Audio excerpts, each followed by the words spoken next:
예, 안녕하세요. 예, 반갑습니다.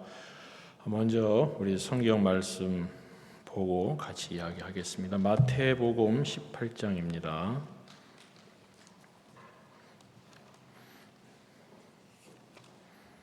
마태복음 신약성경 18장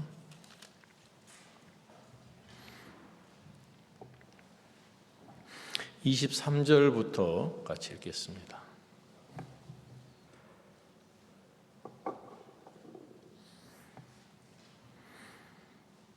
이러므로 천국은 그 종들과 회개하려 하던 어떤 임금과 같으니 회개할 때 1만 달란트 빚진 자 하나를 데려오매 갚을 것이 없는지라 주인이 명하여 그 몸과 처와 자식들과 모든 소유를 다 팔아 갚게 하라 한데 그 종이 엎드려 절하며 가로되 내게 참으소서 다 갚으리이다 하거늘 그 종의 주인이 불쌍히 여겨 놓아 보내며 그 빚을 탕감하여 주었더니 그 종이 나가서 제게 100데나리온 빚진 동관 하나를 만나 붙들어 목을 잡고 가로되 빚을 갚으라 하매 그 동관이 엎드려 간구하여 가로되 나를 참아 주소서 갚으리이다 하되 허락하지 아니하고 이에 가서 저가 빚을 갚도록 옥에 가두거늘 그 동관들이 그것을 보고 심히 민망하여 주인에게 가서 그 일을 다 고하니 이에 주인이 저를 불러다가 말하되 악한 종아 네가 빌기에 내가 네 빚을 전부 탕감하여 주었거늘 내가 너를 불쌍히 여긴 것 같이 너도 내 동관을 불쌍히 여김이 마땅치 아니하냐 하고 주인이 노하여 그 빚을 다 갚도록 저를 옥졸들에게 붙이니라. 저희가 각각 중심으로 형제를 용서하지 아니하면 내 천부께서도 너희에게 이와 같이 하시리라. 35절까지 읽었습니다.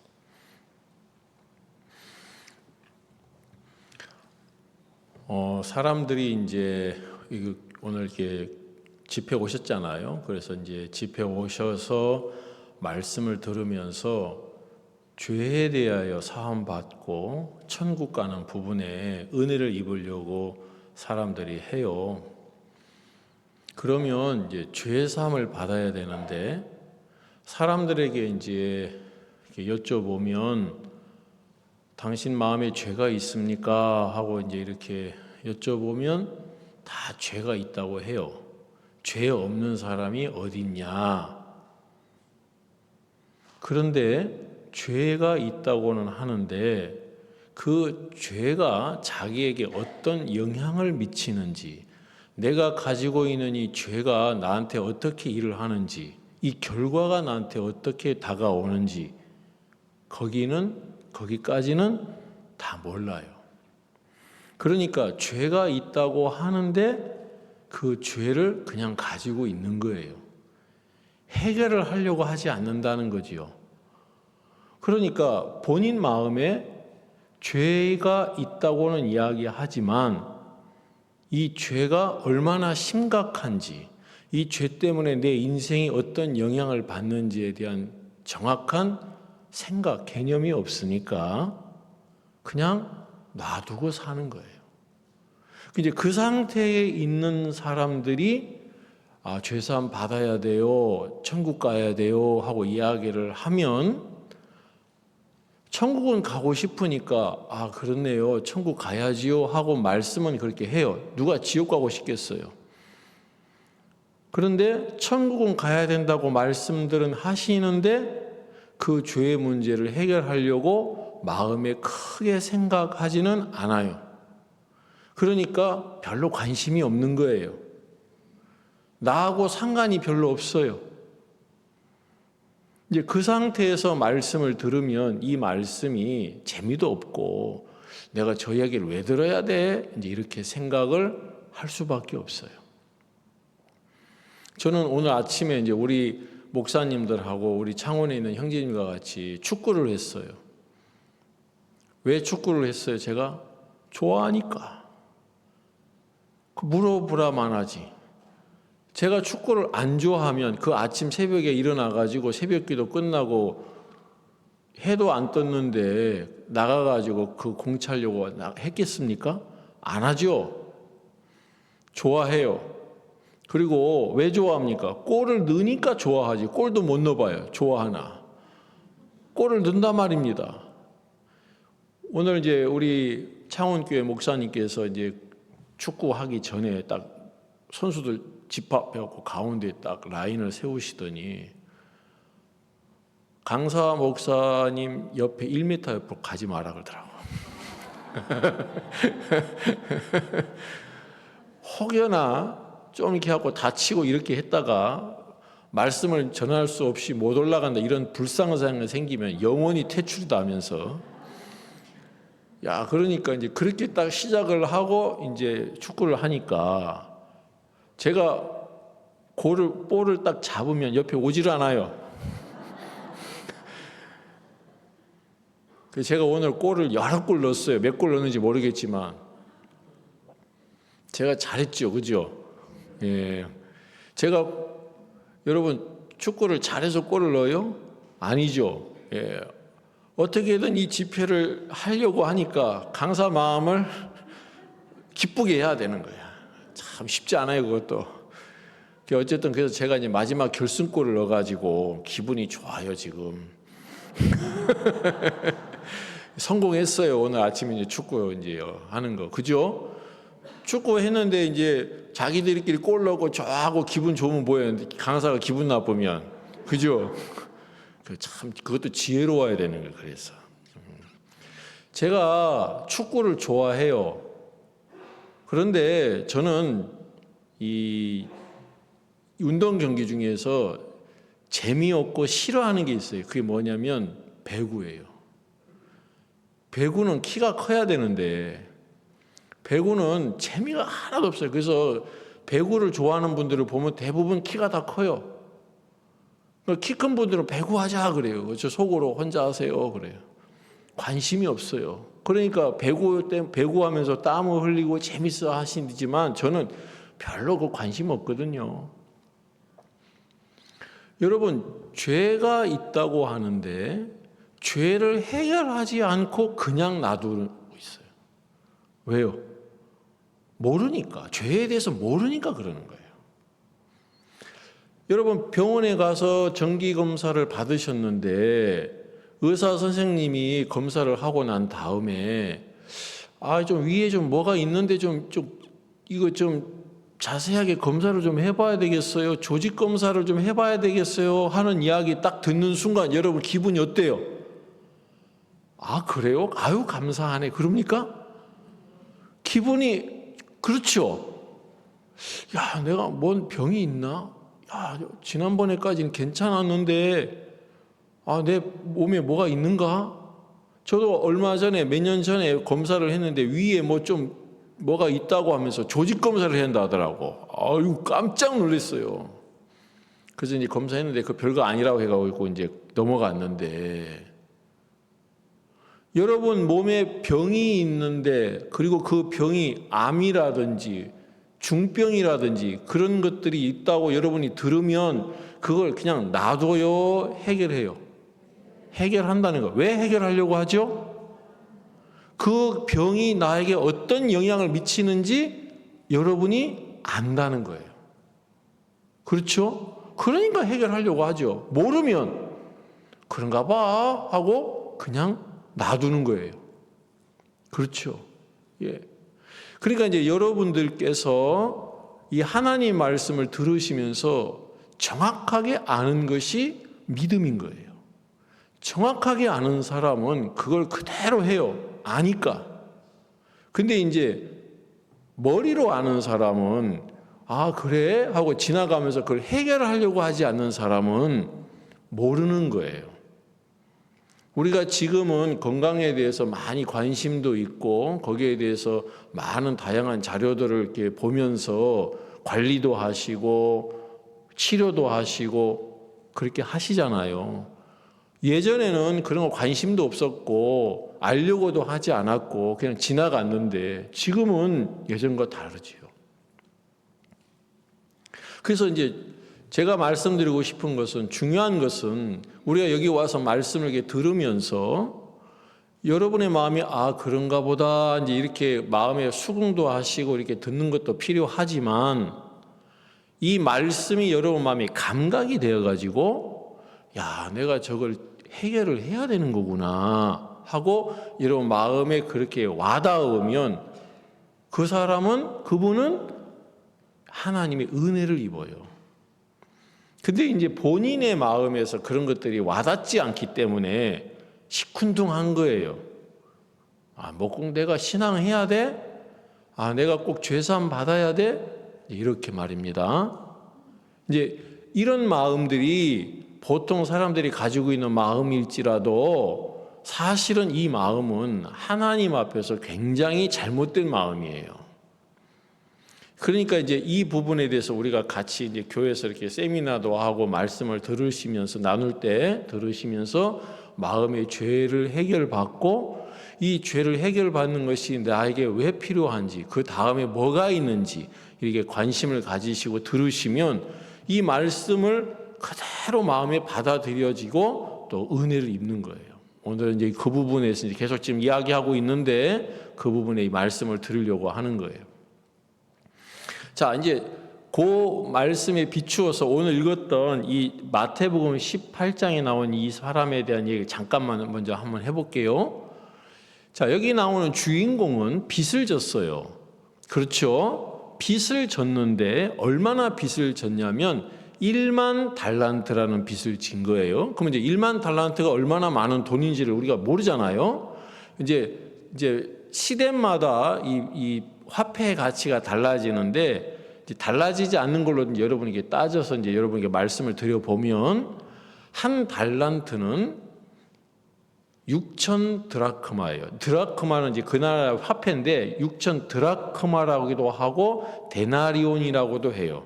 똑같은 말인데 이제 언어가 그리스어가 헬라어 이게 달라요. 어쨌든 이제 복잡하니까 1달란트가 몇 데나리온이라고요?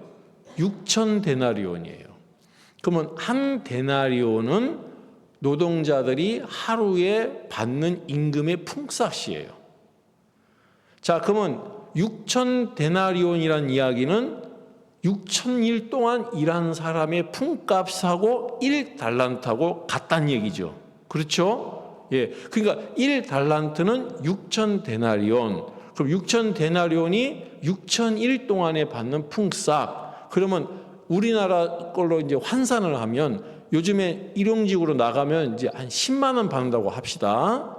그러면 10만 원을 하루에 받는다고 하면 6천일 동안 받는 거니까 10만 곱하기 6천 하면 얼마가 나와요? 예, 6억이에요. 예, 계산하지 마세요. 내가 안 물어볼 테니까. 예, 얼마가 나온다고요? 6억. 제 말이 아닌가, 맞는가, 안 맞는가 또 계산해 보셔도 돼요. 예, 저도 틀릴 수 있으니까. 그럼 6천 곱하기 10만 하면 얼마가 나와요? 6억이 나와요. 6억. 그럼 1달란트는 지금으로 환산하면 약 6억이다. 그러니까 1만 달란트라고 했으니까 그러면 6억 곱하기 또 얼마를 해야 돼요? 만을 해야죠. 예, 똑똑하셔요. 만을 해야 돼요. 그러면 6억 곱하기 만을 하면 우리나라 돈으로 약 얼마가 나오냐면 6조가 나와요. 이제 6조라니까 이제 입이 벌어지죠. 그죠? 근데 사실 우리가 6조가 얼마나 많은 돈인지 몰라요. 본 적이 없으니까. 그렇죠? 예, 본 적이 없으니까. 어떤 분이 계산을 했는데 1조라는 돈이 얼마나 많은 양이냐면 태어나서 죽을 때까지 하루에 80만 원씩 써도 돈이 그대로 남아있다 그러더라고.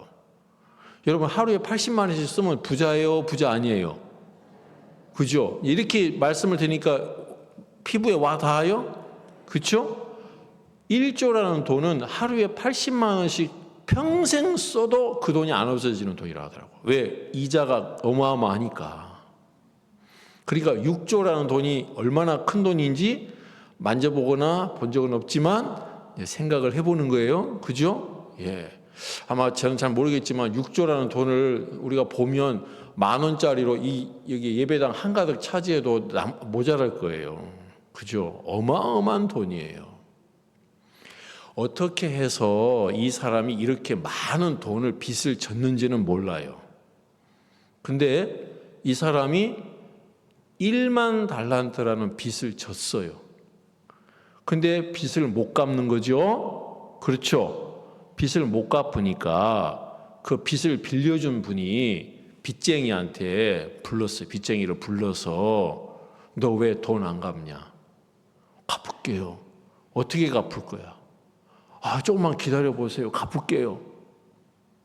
너 지금까지 갚는다 해놓고 못 갚았잖아. 너 네 처도 팔고 네 자식도 팔고 다 팔아서 갚아! 하고 이야기하니까 이 사람이 뭐라고 이야기해요? 그렇게 하겠다 그러더라고. 흉악한 사람이에요. 그죠? 처자를 다 팔아서 갚으라니까 그렇게 하겠다는 거예요. 여러분 6조라는 돈의 빚을 졌는데 처자식 판다고 그 돈이 나옵니까? 나와요?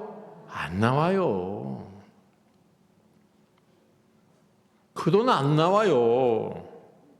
아무리 많이 쳐줘도 한 사람 앞에 100억씩 쳐줘도 어림도 없는 소리예요. 누가 100억이 사요?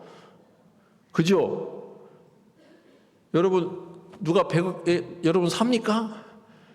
그죠? 물론 그렇게 하지도 않지만 제가 지금 말씀드리려고 하는 이야기는 포인트는 뭐냐면 지금 이 빚을 진 사람은 자기가 얼마만큼의 빚을 졌는지 알아요? 몰라요? 모른다는 거예요. 이게 얼마나 큰 돈인지를 모른다는 거예요. 자기가 빚을 져놓고.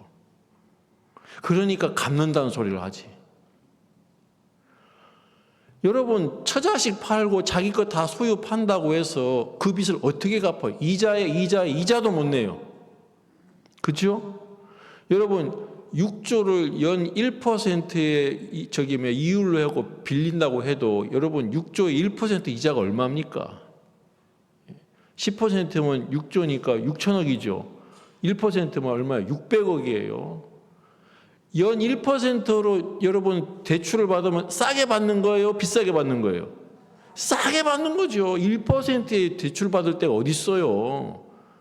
싸다 그랬는데 그 이자가 얼마라고요? 600억이에요. 그러면 한 달에 60억씩 내야 돼요. 어마어마한 돈이에요. 그러니까 이자도 못 내요. 처자식 팔아서.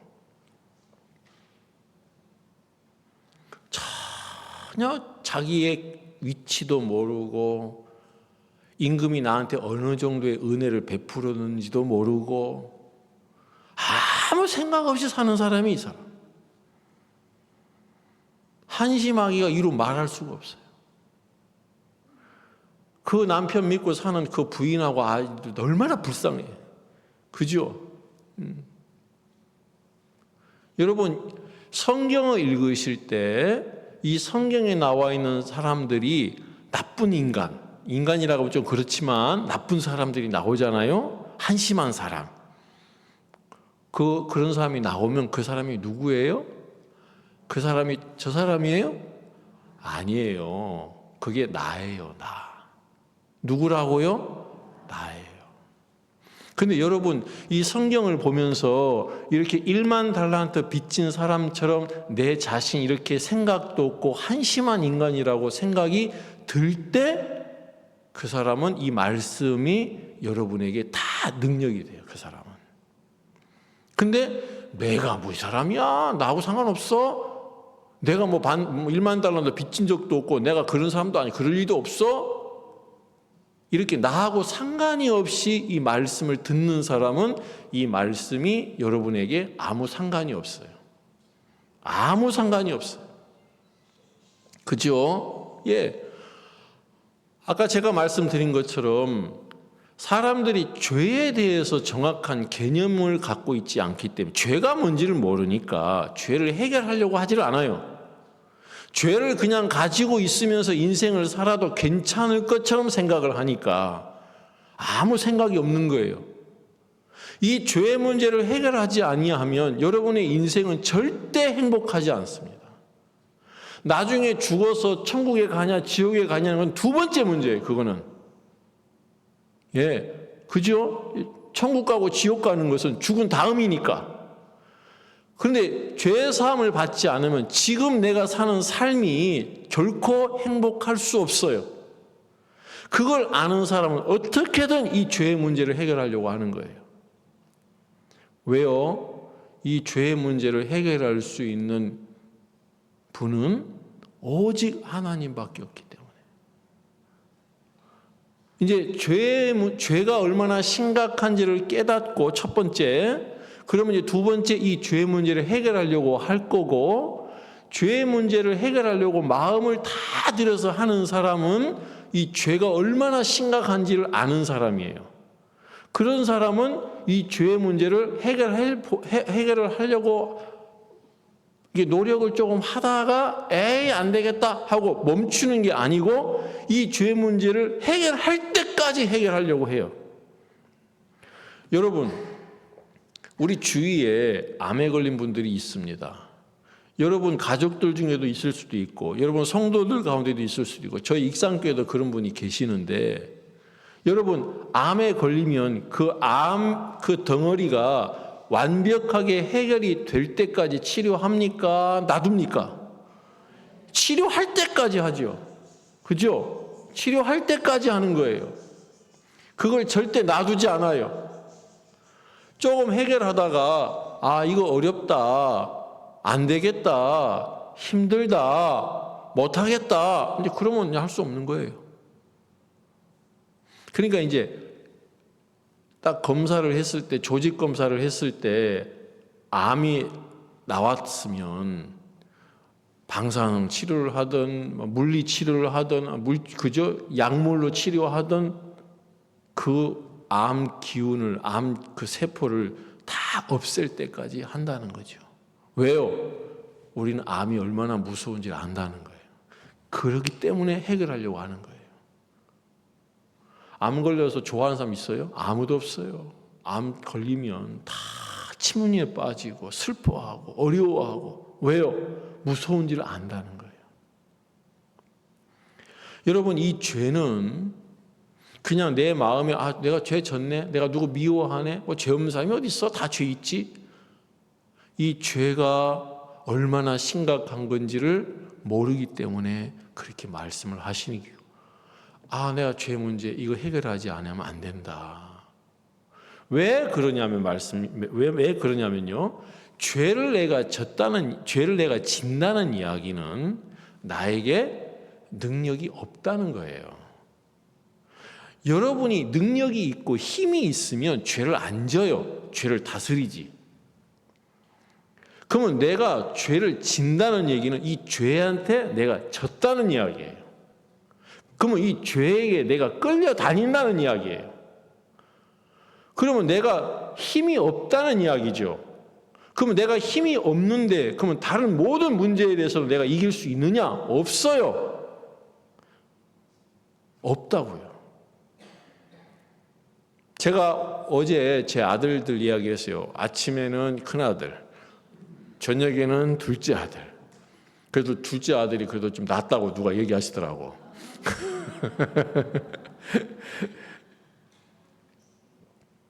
여러분 자녀 키우는데 여러분 마음대로 됩니까? 여러분 마음대로 돼요? 안 되죠? 예, 안 되죠. 제가 우리 큰아들한테 그런 얘기했어요.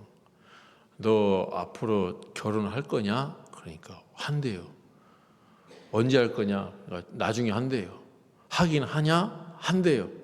제가 그랬어요. 꼭 해라 그랬어요. 제가 꼭 해라 그랬더니 그래서 제가 그러니까 왜 알았다고요? 그러더라고요. 결혼 꼭 해서 꼭 너 같은 자식 낳아라. 내가 그랬더니 제 아들이 기겁을 하더라고요. 무슨 소리 하냐고 아버지 막 그러죠. 아니 너 같은 자식 낳으라고 했는데 내가 뭘 잘못했냐?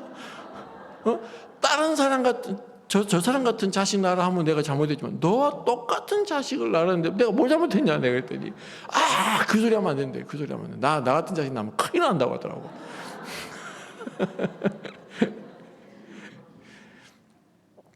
제 아들이 그런 어려운 형편에 처하면 제가 행복해지겠습니까? 그죠? 말도 안 되죠. 그죠? 자기 주제는 아는 것 같아. 여러분 마음대로 할 수 있는 게 있어요? 여러분 몸이잖아요. 그럼 여러분 몸이니까 여러분의 몸 안에 있는 병균 같은 거 들어오면 너 나가. 너 왜 들어왔어? 그래야 되는 거 아니에요? 여러분 집에 누가 들어오면 허용해요? 아니면 나가라고 해요? 나가라 하잖아. 여러분 거니까. 그럼 내 몸 안에 병균이 들어오는데 여러분 알아요? 몰라요? 모르잖아요. 내 몸인데 왜 내 마음대로 못해요? 못하잖아요. 내 마음대로 할 수 있는 거 있어요? 없어요. 그러니까 이제 사람들이 자기 자신에 대해서 이렇게 하나하나 알아가면 마음이 겸비해져요. 자기를 모르기 때문에 마음을 높이는 거예요. 여러분 여기서 자기 건강에 대해서 자신할 수 있는 사람 있습니까? 아무도 없어요. 여러분 서울에 한강 고수부지에 한강 옆에 이 쫙 공원이 있어요. 그거 아시죠? 그럼 거기에 아침마다 사람들이 조깅을 합니다. 건강을 위해서. 그렇죠? 근데 아침마다 조깅을 하는 사람이 일찍 죽어요. 이해가 안 되죠? 예? 아니 건강하려고 아침에 그 한강에서 이렇게 고수부지에서 운동을 조깅도 하고 하는데 왜 일찍 죽을까? 건강하려고 뛰었는데 그 뛸 때 고수부지는 도로변보다 밑에 내려와 있어요. 그렇죠? 여기 자동차 도로가 위라고요. 그러니까 여기에서 차들이 달리면서 내뿜는 매연이 다 밑으로 내려와요. 뛰면서 그 매연 다 마셔가지고 폐암에 걸렸어요. 기가 막혀요? 기가 막히잖아요. 건강하려고 뛰었는데 그거 매연 다 맞고 폐암에 걸려서 일찍 돌아가시면 난 억울해서 잠을 못 잘 것 같아요. 난 못 죽어 그럴 것 같아요. 그죠? 기가 막힌 일 많아요. 내가 나를 위해서 건강을 위해서 그렇게 투자를 했는데 그게 나한테 이렇게 해가 돼서 내 명을 단축할 거라고 누가 생각했겠어요? 그 다음부터 보니까 한강부지 조깅하는 사람이 별로 없더라고. 예? 그걸 아직도 모르는 사람은 뛰고 있고. 그러니까 이제 뛰려면 도로보다 위에 올라가 있는 공원에서 뛰셔. 그죠? 매연이 다 무거우니까 밑으로 내려가니까. 하나님이 저를 우리 교회를 만나게 하셔서 저의 생각이 얼마나 한심하고 미련한 건지 그걸 하나하나 가르쳐 주셨어요. 그러니까 사람들이 자기 자신에 대해서 돌이키지 않는 이유는 아직 자기가 괜찮다고 생각하기 때문에 그러는 거예요. 아, 나 정말 한심한 인간이구나. 야, 내가 이런 생각을 믿고 내가 살았구나. 그걸 깨우쳐 주는 것이 이 하나님의 말씀이에요. 이 하나님의 말씀은 우리의 모습을 비춰주기 때문에. 그렇죠? 예. 그러니까 이 말씀을 들을 때 이 세상에 여러분 어디 가서 이 강연을 듣거나 여러분이 좀 딱딱할지 몰라도 강연을 듣거나 이런 세미나를 하거나 하라고 여러분 들어보시면 다 여러분의 마음을 기쁘게 하고 즐겁게 하는 소리를 하지 여러분의 마음을 낮추는 이야기를 하는 것은 없어요. 다 여러분을 다 훌륭하다, 위대하다, 존경스럽다, 아이고 참 이렇게 여러분 띄워요. 그러니까 여러분 그런 데 가서 말씀을 듣고 강연을 들으면 기분이 좋아요. 왜? 여러분 다 훌륭하다고 칭찬하니까. 근데 우리는 말씀을 들으면 우리가 전하는 말씀을 들으면 우리 마음이 그죠? 기쁘고 즐거워. 물론 나중에는 이제 소망이 되고 믿음이 되고 이제 그렇게 돼요. 그런데 이 말씀은 우리의 모습들을 비춰주기 때문에 우리 마음을 낮추거든요. 마음이 낮아지고 겸비해져야만 하나님이 복을 받으니까. 왜요? 제가 지금 쭉 말씀을 드렸지 않습니까? 이 하나님의 말씀은 우리하고 맞지가 않아요. 이해가 안 돼요. 자, 여러분 한번 예를 듭시다. 제가 이제 결혼을 해서 제 아내가 이제 임신을 했어요. 제 아내는 빵도 별로 안 좋아하고 제 아내는 거의 토속 음식만 좋아해요. 예, 고기도 별로 안 좋아해요. 풀만 먹어요. 풀만. 응? 예, 거의 풀과예요. 풀과. 고기도 그냥 조금만 먹고, 그죠? 저는 풀 안 좋아해요. 빵 좋아하고 고기 좋아하고. 근데 제 아내가 임신을 하니까 하루에 우유를 1리터 이상 먹더라고. 제 아내 우유 안 좋아하거든요. 빵도 먹고. 여러분, 아내가 임신을 했을 때 아내가 좋아하는 음식을 사다 줍니까? 내가 좋아하는 음식 사다 줍니까? 예? 당연한 거 아닙니까? 근데 아내가 임신을 해가지고 내 우유 먹고 싶다는데, 야, 우유 안 좋아. 그거 소젖이야. 그거 먹으면 안 돼. 내가 주는 거 먹어야 돼. 이거 먹어. 이거 얼마나 훌륭해. 이거 맛있는데. 그거 내가 좋아하는 거 갖다 주는 사람 있어요? 아무도 없어요. 누구의 마음을 맞춰야 돼요? 임신한 아내의 입맛에 맞춰야지. 내 입맛에 맞춰갖고 음식 사다 주는 사람이 누가 있어요? 아무도 없어요. 자, 이와 같아요. 이와 같아요. 하나님이 우리에게 복을 내려주고 싶은데 마음이 높은 사람은 자신이 괜찮다고 생각하기 때문에 하나님의 마음을 살필 수가 없어요. 모든 중심이 누구냐면 자기예요. 자기. 내가 좋아하는 것, 내가 싫어하는 것, 내가 그죠? 알고 있는 것, 내가 모르는 것.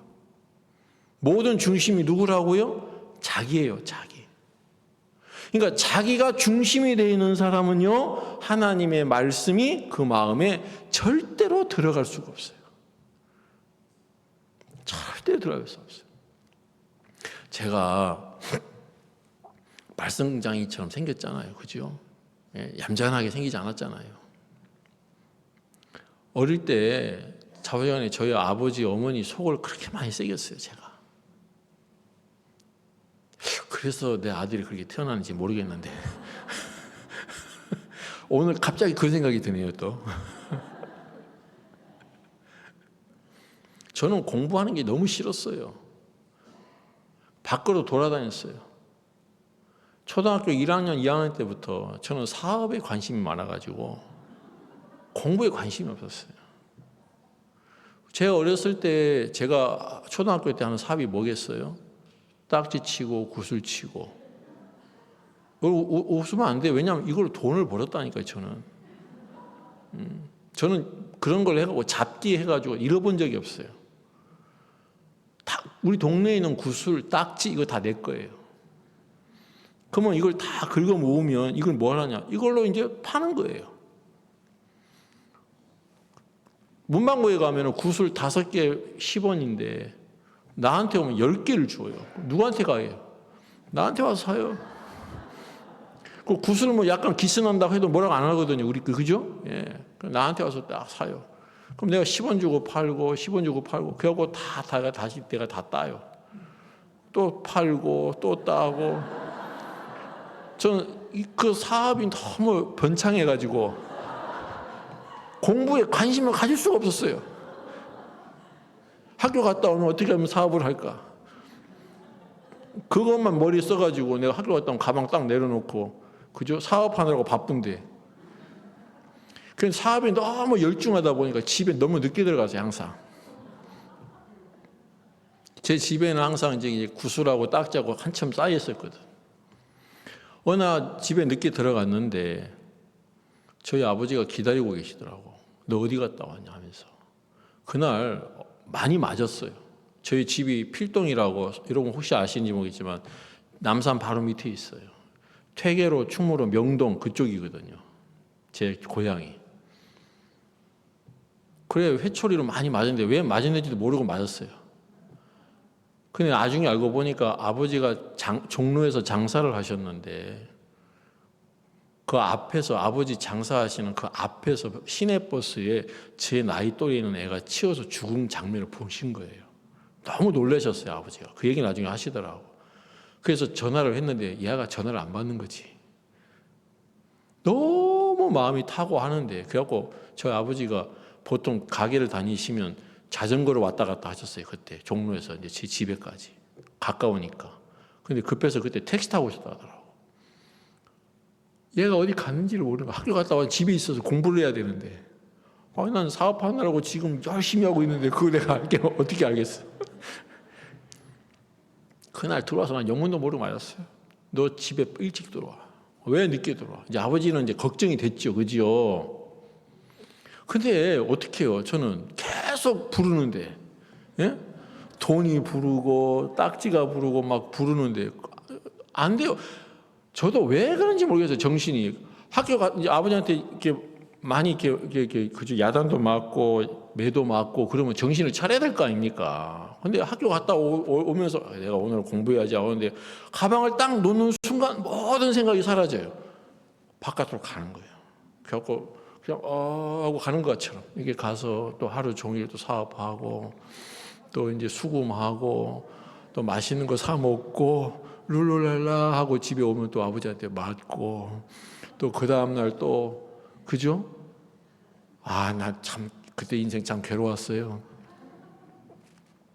그리고 또 그것만 있는 게 아니고요. 좀 죄송하지만 저희 아버지 어머니가 이제 장사를 하시니까 그때 당시에 현찰이 많았어요. 저희 어머니 아버지한테. 근데 또 내가 그걸 알았네. 그래가지고 처음에는 저금통에 있는 100원짜리 그거 갖다가 몰래 이렇게 따가지고 그거 이제 훔쳤는데 100원짜리 갖고 이제 안 돼. 그러니까 이제 그 다음에 1000원짜리가 보여갖고 70년대거든, 70년대. 그죠? 1000원짜리 훔쳐오니까 하루 종일 오락실에서 오락하는데 너무 재밌더라고.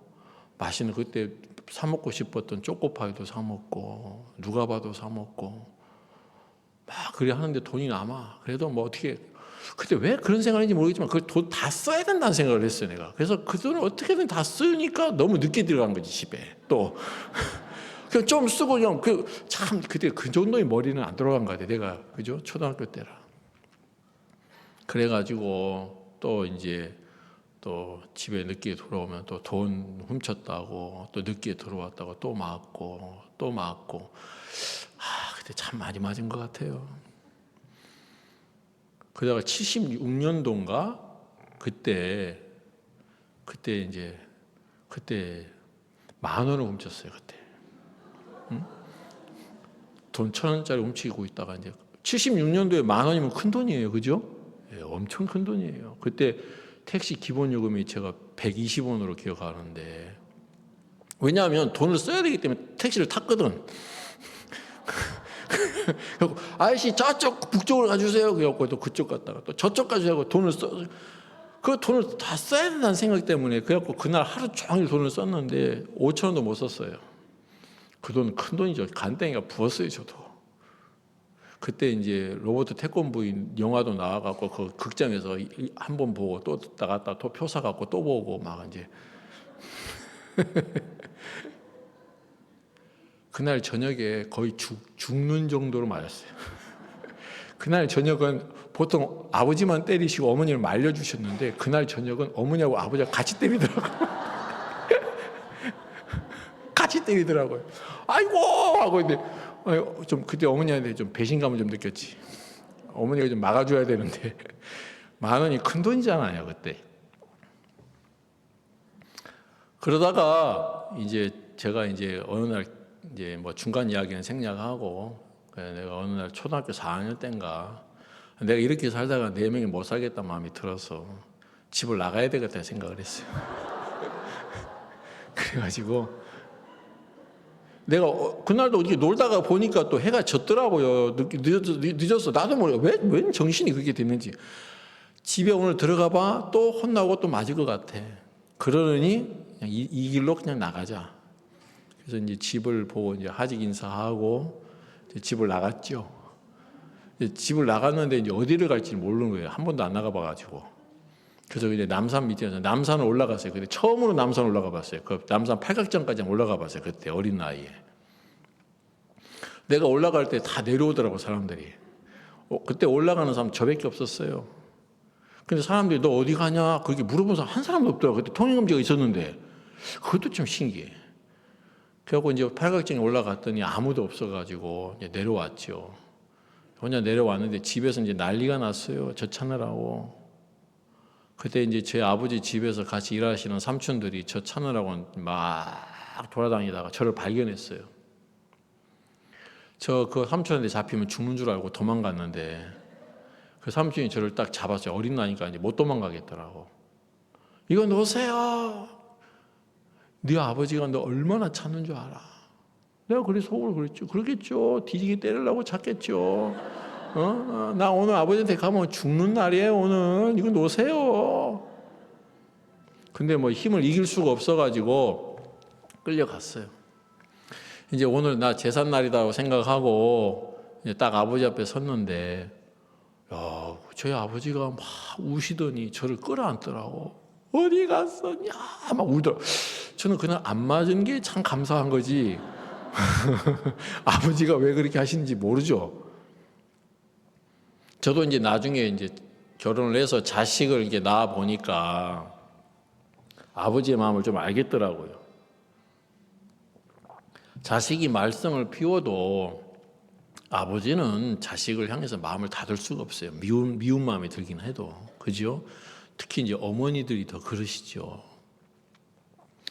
여러분, 이제 우리가 같이 살면서 마음이 이렇게 서로 통해야 돼요. 서로 마음을 느끼고 서로 마음을 살피고. 그러면 문제가 있고 어려워도 다 해결할 수 있고 은혜를 입을 수 있는데, 다른 게 아니라 마음이 서로 흐르지를 않는 거예요. 그렇죠? 마음이 흐르지 않으니까 자기가 고립되었고 자기 생각이 중요하다고 생각하고 그 생각을 끝까지 밀고 나가는데, 지금 오늘 제가 읽었던 이 주인공 1만 달란트 빚진 사람이 그런 사람이라는 거예요.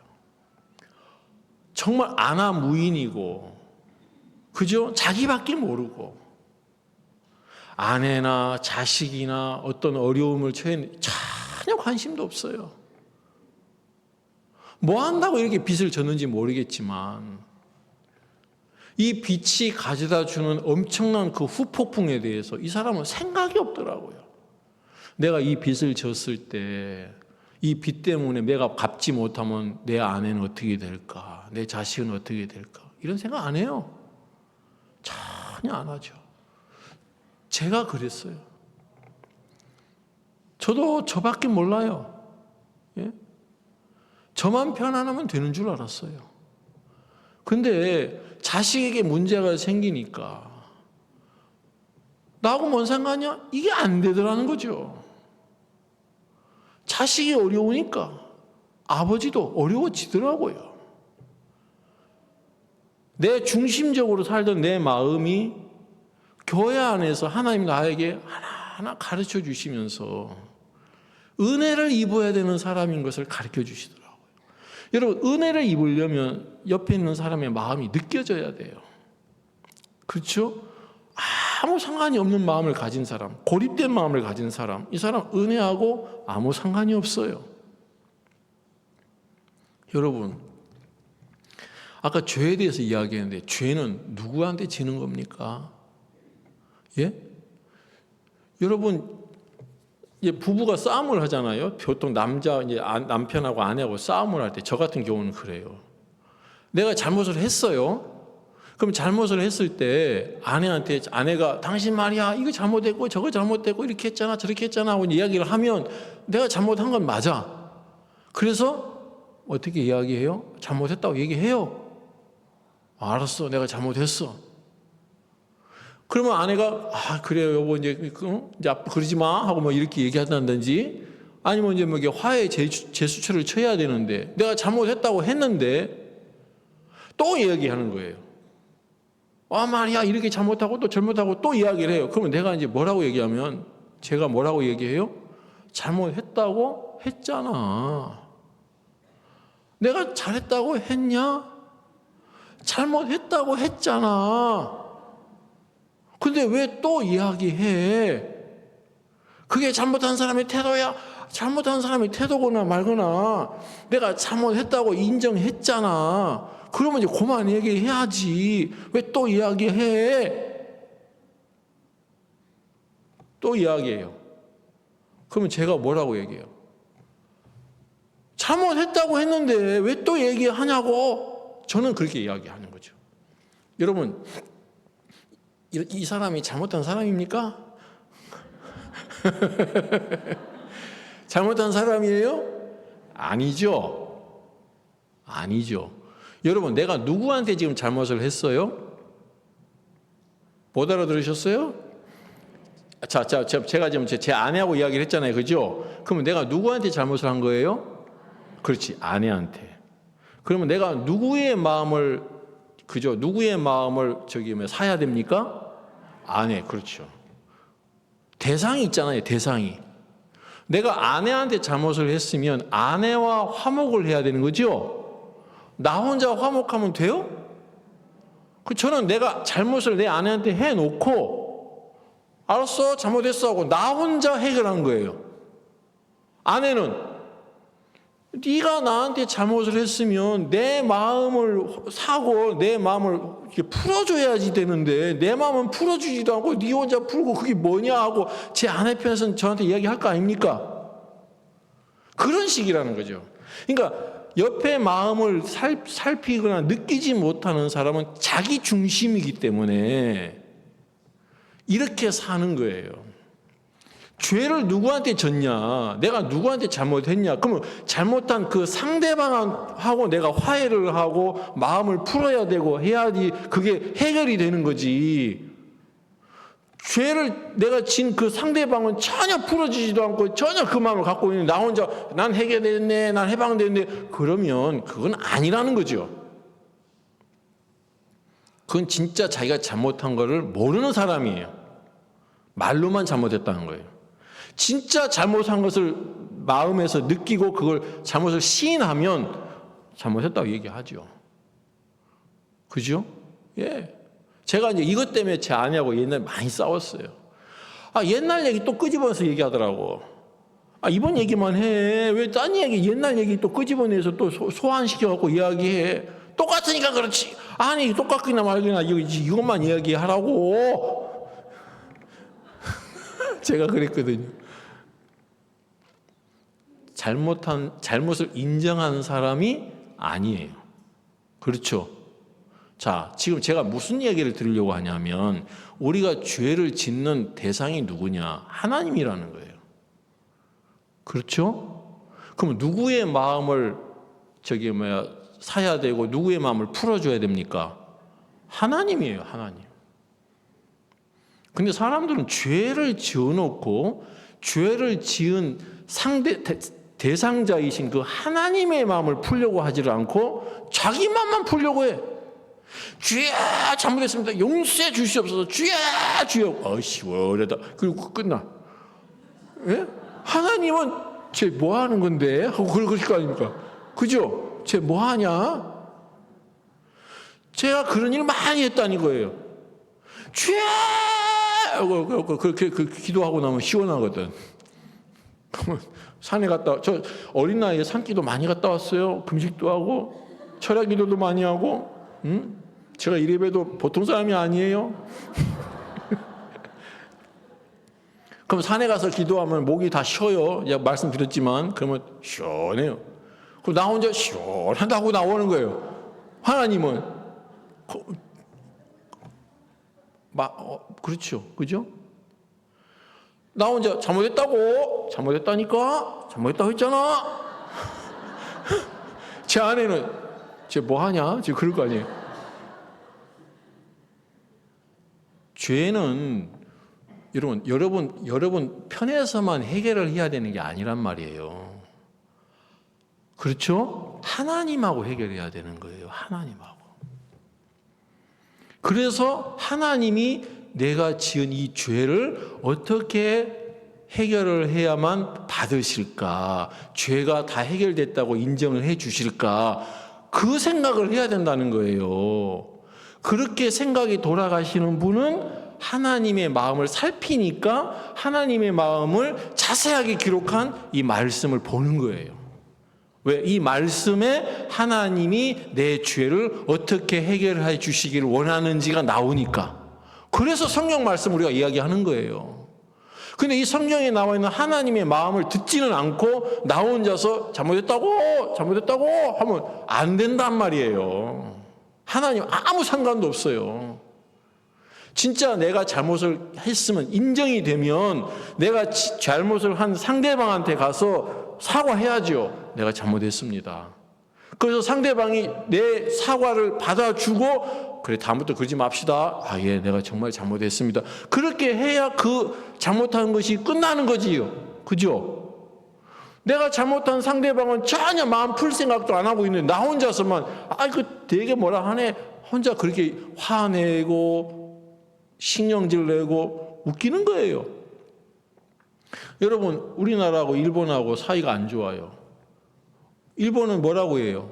사과했잖아 하고 얘기하잖아요 지금. 그죠? 우리는 사과한 거예요? 안 한 거잖아요.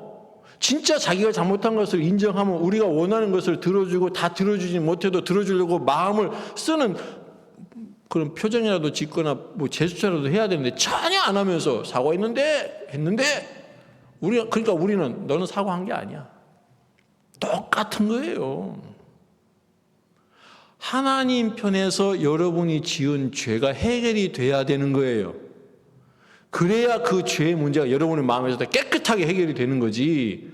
그러니까 여러분 혼자 주야장창 잘못했다고 빌어봐야 그때뿐이고 또 죄가 생각나고 또 죄가 생각나고 또 죄가 여러분의 마음을 이끌어가는 것 그런 겁니다. 그래서 성경에서 하나님이 어떻게 내 죄를 사하시는지 하나님 우리에게 알려주셨어요. 야, 너희들이 나한테 죄의 문제를 해결하려면 이렇게 나와야 돼. 그러면 내가 그 죄에 대해서 내가 깨끗하게 해결을 받았다고 내가 인정해 줄 테니까 이렇게 나와라. 하나님이 안 알려주시면서 내가 네 죄 문제 내 마음에 해결될 때까지 네가 해결하라고 애를 써봐. 안 알려주시고 이렇게 말씀하면 어떡해요? 방법이 없어요. 근데 하나님이 알려주셨다는 거예요. 그렇죠. 성경이 알려주셨어요. 자, 우리가 레위기 말씀을 보겠습니다. 레위기, 우리 창세기, 출애굽기, 레위기 4장 말씀 볼게요.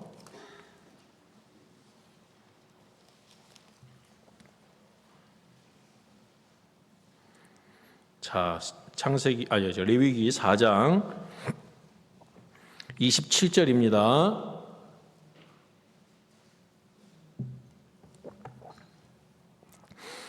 만일 평민의 하나가 여호와의 금령 중 하나라도 부지 중에 범하여 허물이 있었다가 그 범한 죄에 깨우침을 받거든 그는 흠 없는 암염소를 끌고 와서 그 범한 죄를 인하여 그것을 예물로 삼아 그 속죄제 희생의 머리에 안수하고 그 희생을 번제소에서 잡을 것이요. 자, 지금 여기 레위기 4장 27절부터는 평민의 한 사람이 죄를 지었을 때 어떻게 그 죄의 문제를 해결하는지를 하나님이 설명해 주셨어요. 너 이렇게 해서 네 죄의 문제를 해결해라. 그럼 어떻게 하는 겁니까? 너 죄 졌지? 예, 죄 졌습니다. 그러면 아이고 죄 용서해 주세요. 이렇게 해야 되는 게 아니고 죄에 대하여 그 대가를 지불해야 된다. 아, 그 대가가 뭡니까?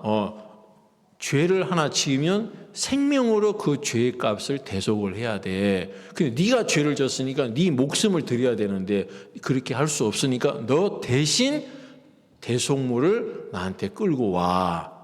예. 그래서 흠이 없는 암염소를 끌고 제사장한테 와요. 그래서 그 암염소를 끌고 온 다음에 그 다음에 어떻게 하냐면 내가 갖고 지은 이 죄를 아무 잘못도 없는 이 염소에게 넘기는 일을 하는 거예요. 그게 안수예요.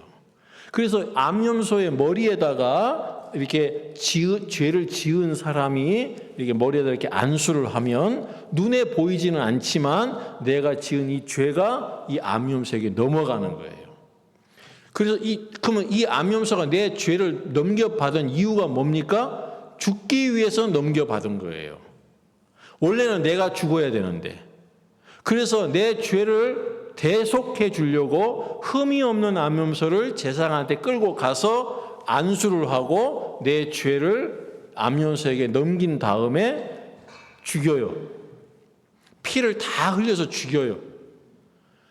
그럴 때, 자, 그 다음에 봅시다. 이게 그게 아까 읽었던 말씀의 내용입니다. 그리고 30절, 제사장은 손가락으로 그 피를 찍어 번제단 뿔에 바르고 그 피 전부를 단 밑에 쏟고, 31절, 자, 우리 한번 길지만 한번 같이 한번 읽어볼게요. 31절 화면에 나오죠. 자, 시작. 그 모든 기름을 화목제의 희생의 기름을 취한 것 같이 취하여 단 위에 불살라 여호와께 향기롭게 할지니 제사장이 그를 위하여 속죄한즉 그가 사함을 얻으리라. 지금 레위기 4장 27절부터 31절까지는 평민의 한 사람이 죄를 지었을 때 어떻게 죄를 사하는지에 대하여 하나님께서 가르쳐 주신 내용이에요. 아니, 왜 이렇게 해야 됩니까? 하나님이 이렇게 해야만 당신의 마음이 풀어지기 때문에. 원래는 그만큼 하나님은 이 죄에 대해서 싫어하세요. 죄 하나가 사망 하나예요. 여러분, 암 10개 걸려야 죽습니까? 하나만 걸려도 죽습니까? 하나만 걸려도 죽어요. 그렇죠? 너 암 몇 개냐? 나 5개인데. 야, 난 하나밖에 없다? 그런 사람 있어요? 없어요. 암 하나만이라도 무서운 거예요. 그것처럼 죄 하나만이라도 이건 무서운 거예요. 왜요? 죄를 지었다는 이야기는 내가 어떤 문제도 해결할 수 있는 능력이 없다는 것을 보여주는 겁니다. 그래서 내가 이 죄를 해결하려면 하나님이 제시한 방법이 뭐냐면 반드시 대속물을 필요로 하는 거예요. 이만큼 하나님은 죄를 싫어하세요. 근데 사람들은 죄의 증거에 대해서 하나님 용서해 주세요 이렇게 하면 되는 줄 아는데 그건 자기 생각이에요. 하나님의 마음을 풀어야 돼요. 화목이라는 것은 내 편에서만 화목을 해야 되는 게 아니라 반드시 화목은 쌍방간의 화목이 일어나셔야 되는 겁니다. 그래서 하나님이 이 부분에 대해서 어떻게 해결받기를 원하시는지 그 하나님 마음을 살펴서 그렇습니까? 꼭 이렇게 해야 되나? 이건 내 생각이고 무님이 그걸 원하신다면 하나님의 방법으로 나가야 돼요. 제 아내가 임신했을 때 나 우유 마시고 싶어. 그럼 우유 사다 줘야 돼요. 무슨 우유야? 안 그래요. 왜? 내 아내가 그걸 원하니까. 그죠? 예, 그렇게 똑같은 거예요. 하나님이 이걸 기뻐하시는구나. 내 죄를 내 흠이 없는 염소에게 넘겨서 넘김받은 이 짐승이 내 죄 때문에 대신 다 단위에 불살라서 죽는 이 모양이 얼마나 끔찍합니까? 지금 아까까지만 살아있었어요. 살아있는 생명을 끌고 와서 나 때문에 이렇게 안수를 받은 그 죄 때문에 죽고 피를 다 쏟고 그 배를 갈라가지고 그 내장을 다 끄집어내가지고 그 내장을 씻은 다음에 그 내장을 다 당해서 불살르는 그 장면이 보기가 좋아요? 안 좋지요. 그걸 보면서 내가 이렇게 죽어야 되는데 나 대신에 이 짐승이 죽는구나. 그걸 알면 이 죄에 대해서 얼마나 크게 경각심을 갖겠습니까? 하나님은 우리의 죄를 사하시려고 우리가 해결할 수 없기 때문에 예수님을 이 땅에 보내신 거예요. 여기 짐승이 이렇게 내 죄를 넘겨받고 죽는 것처럼 우리 예수님께서 여러분의 모든 죄를 넘겨받고 내가 대신 심판을 받고 죽어야 되는데 예수님이 대신 심판을 받고 돌아가셔서 우리를 대속해 주셨단 말입니다. 이 방법 말고는 우리의 죄가 씻어질 수 있는 길은 없어요. 무슨 방법으로 해봐요? 죄가 씻어지는가? 씻어질 수 없어요. 죄에 대한 경각심을 갖고 죄를 해결해 보려고 하는 마음을 가진 사람은 하나님이 우리에게 제시한 이 방법 말고는 다른 길이 없다는 것을 아는데 죄에 대해서 잘 모르는 사람은 죄 짓지 말아야지. 죄 지면 됩니까? 죄 안 지어야지요. 착하게 살아야지요. 하나님 말씀대로 살아야지요. 한 이야기를 해요. 여러분, 우리는 죄를 이길 수 있는 능력이 없어요. 힘이 없다고요. 남을 미워하고 마음에서 그런 더러운 마음만 품어도 하나님 편에서는 그게 죄인데 그 죄를 안 지을 수 있는 인간이 어디 있습니까? 다 죄가 있는데. 오늘 우리가 마태복음 18장에 있는 1만 달란트 빚진 사람이 나옵니다. 이 사람이 무엇을 했습니까? 아무것도 하지 않았습니다. 이 사람은 1만 달란트란 돈이 얼마나 큰 돈인지도 모르는 그런 한심한 인간인데 이 임금님이 그를 불쌍히 여겼다는 거예요. 자, 우리 마태복음으로 다시 돌아와서 약간 보고 마치겠습니다. 마태복음 아까 읽었던 18장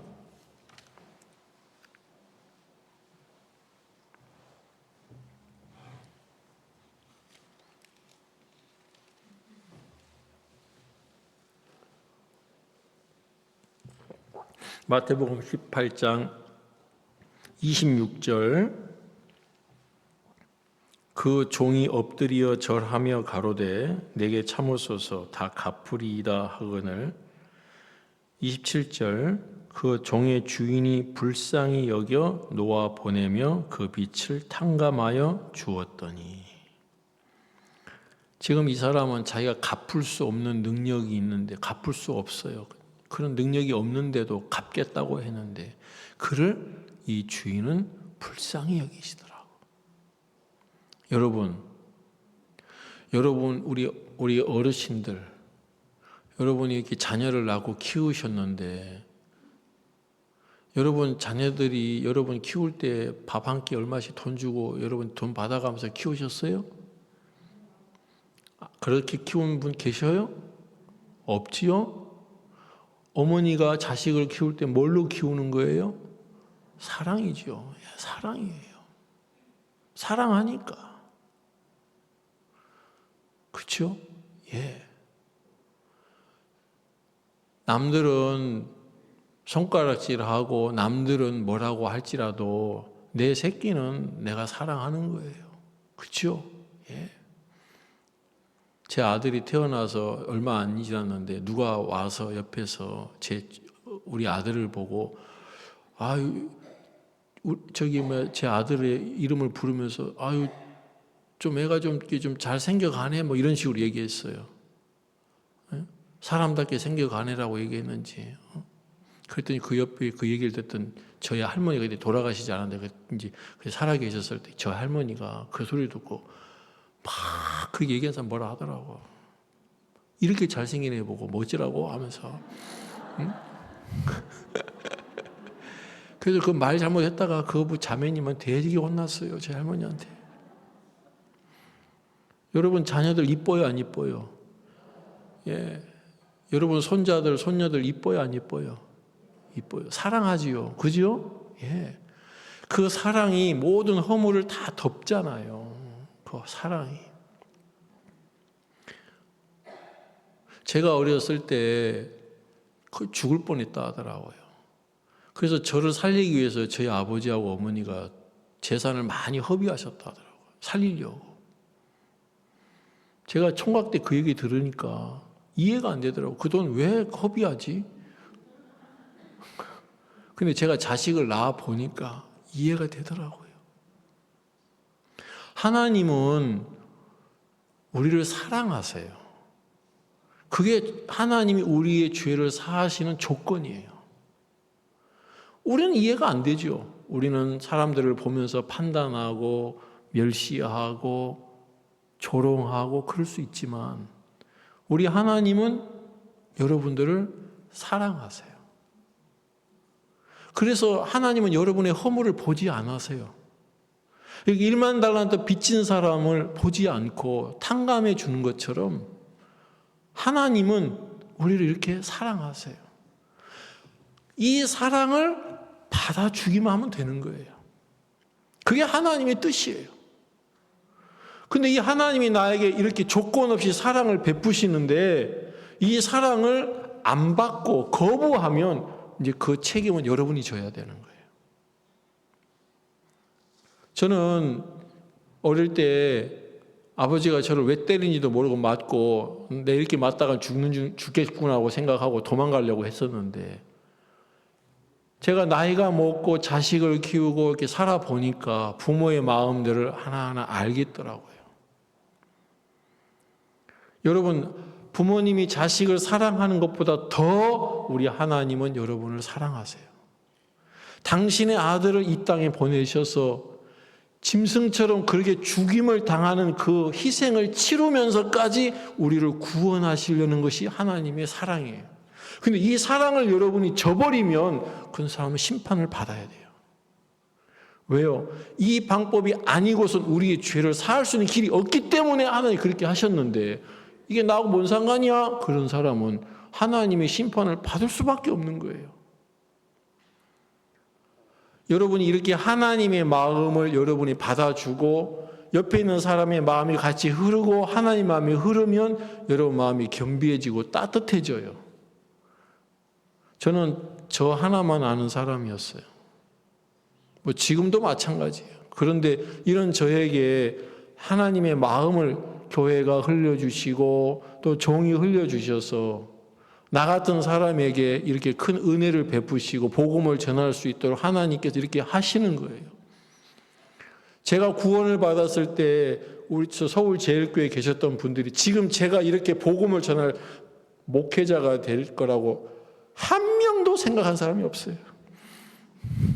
네, 한 명도. 아마 제가 이렇게 훌륭한 목사님이 될 거라고 알았더라면, 그죠? 여러분, 여기 앉아 계신 모든 분들을 하나님이 사랑하십니다. 알겠습니까? 예, 우리가 알고 있는 거, 경험한 거, 배운 것 좀 다 내려놓으세요. 그리고 하나님의 사랑을 여러분이 다 받아주세요. 알겠죠? 내가 너 사랑한다. 그래서 내가 너의 모든 죄를 내 아들이 다 사했다. 내가 너를 사랑하니까. 네가 지옥 가는 걸 내가 어떻게 보겠냐. 내가 너를 천국에 인도하려고 내가 이렇게 한 거야. 하나님 고맙습니다. 나는 죄만 졌는데 나에게 이렇게 은혜를 베풀어 주셔서 감사합니다. 그러면 돼요. 알겠죠? 예, 그러면 되는 거예요. 다른 걸 하나님 요구하지 않으세요? 예, 이 하나님의 사랑이 우리를 구원하시고 복되게 하시는 사실이 너무 감사하고, 또 이 자리에 오신 우리 어르신들도 이 하나님의 사랑을 좀 더 자세하게 들으시면서 여러분 마음에 분명한 믿음도 갖고 기쁜 마음으로 돌아가시기 바랍니다. 알겠습니까? 예, 감사합니다. 제가 기도하고 마치겠습니다. 하나님 아버지 고맙습니다. 하나님께서 우리를 일방적으로 사랑하시는 그 사랑의 조건이 아니고서는 어느 누구도 구원을 받고 천국에 갈 수 있는 사람이 없습니다. 그런데 사람들이 자기가 잘났다고 생각하기 때문에 자신의 생각을 이야기하고, 그러다가 보니까 하나님께서 우리에게 말씀하신 것들이 안 받아들여지고 마음에서 거부하고 그렇게 되는 것을 봅니다. 하나님께서 우리에게 귀한 시간을 주셔서 우리의 마음을 차분하게 하시고 말씀에 젖게 하시고, 그리고 이 말씀이 우리 마음에 들어오게 할 수 있도록 은혜를 베풀어 주셔서 감사하고, 이 말씀이 능력이 되면 우리의 죄만 사해질 뿐만 아니라 우리의 인생도 하나님 앞에 복이 될 줄을 믿습니다. 2부에 우리가 교제를 나눌 때 하나님이 도와주시고 성령께서 힘있게 일하셔서 하나님의 사랑이 모든 사람에게 미쳐서 그 마음이 화목하고 또 행복하고 평안한 마음으로 돌아갈 수 있도록 축복해 주시기를 바랍니다. 우리를 구원하신 예수님의 이름으로 기도드렸습니다. 아멘. 감사합니다.